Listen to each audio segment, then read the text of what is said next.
जय बाबा भोलेनाथ की। आज हम श्रावण मास के माध्यम अध्याय 24 को सुनेंगे।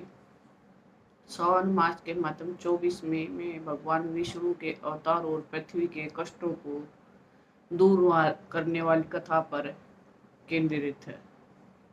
इस अध्याय में राजा मितजीत की कहानी है और जिसे भगवान विष्णु ने श्रावण मास में जन्माष्टमी व्रत करने का महत्व बताया है। दैत्यों के बाद से पीड़ित पृथ्वी ब्रह्मा जी के पास जाती है और अपनी कथा अपनी व्याख्या सुनाती है।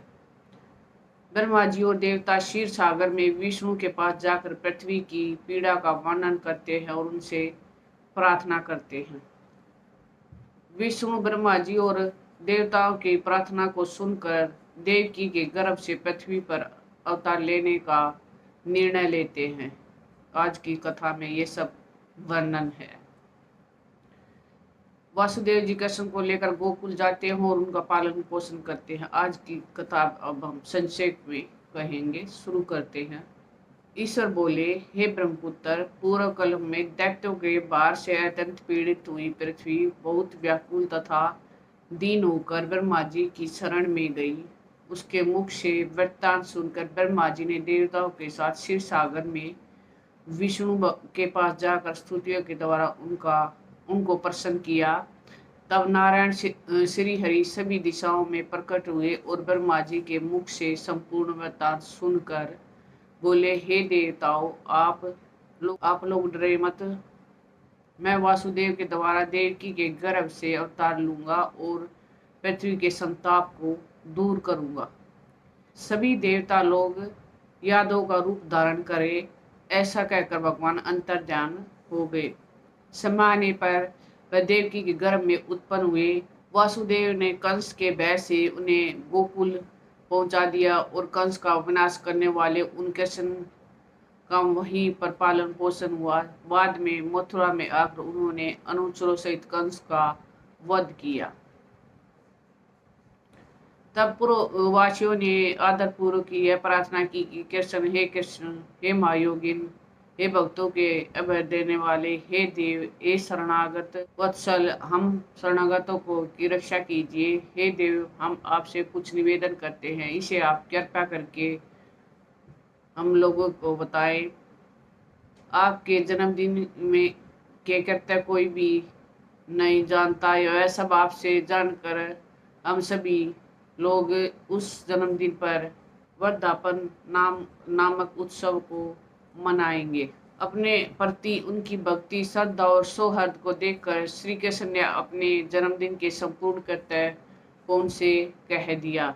इसे सुनकर उन प्रवासियों ने भी विधान पूर्वक उस व्रत को किया और भगवान ने प्रत्येक व्रतकर्ता को अनेक वर प्रदान किए। इस प्रसंग में एक प्राचीन इतिहास भी कहा जाता है।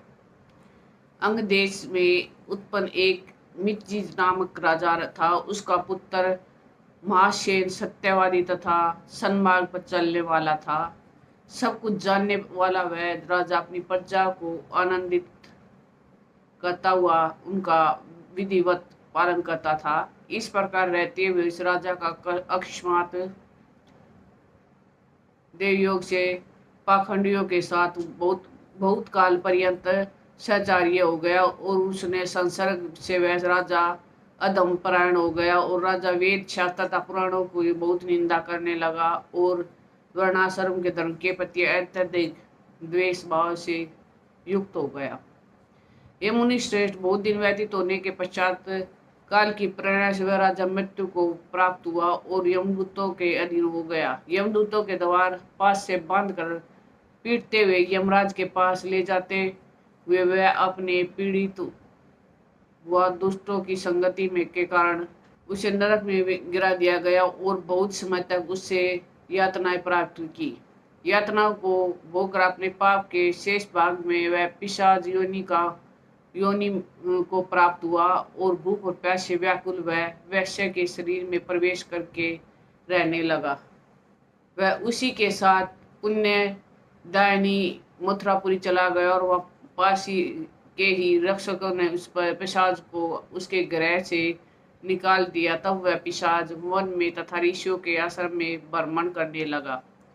किसी समय देव योग से श्री कृष्ण जन्माष्टमी के दिन व्रत करने वाले मुनियों तथा द्विजों के द्वारा महापूजा तथा नाम कीर्तन आदि के साथ रात्रि जागरण किया जा रहा था। वहां पहुंचकर उसने विधिवत सब कुछ देखा और श्री हरि कथा का भी श्रवण किया।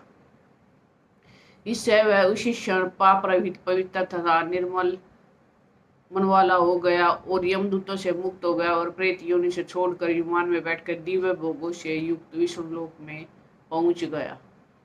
इस प्रकार ईश्वर के प्रभाव से पिशाच योनि को प्राप्त उस राजा ने को विष्णु का सानिध्य प्राप्त हो गया। तत्वदर्शी मुनियों ने पुराणों में इस शाश्वत तथा सार्वलौकिक व्रत का पूर्ण रूप से वर्णन किया है।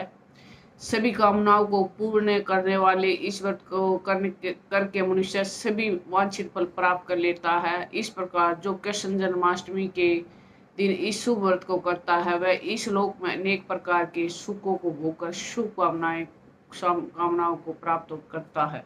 ये ब्रह्मपुत्र वहां बैकुंठ में 1 लाख वर्ष तक देव विमान के आसीन होकर मानवीय सुखों का उपभोग करके अविशिष्ट पुण्य के कारण इस लोक में आकर सभी ऐश्वर्य से समृद्ध तथा सभी वस्तुओं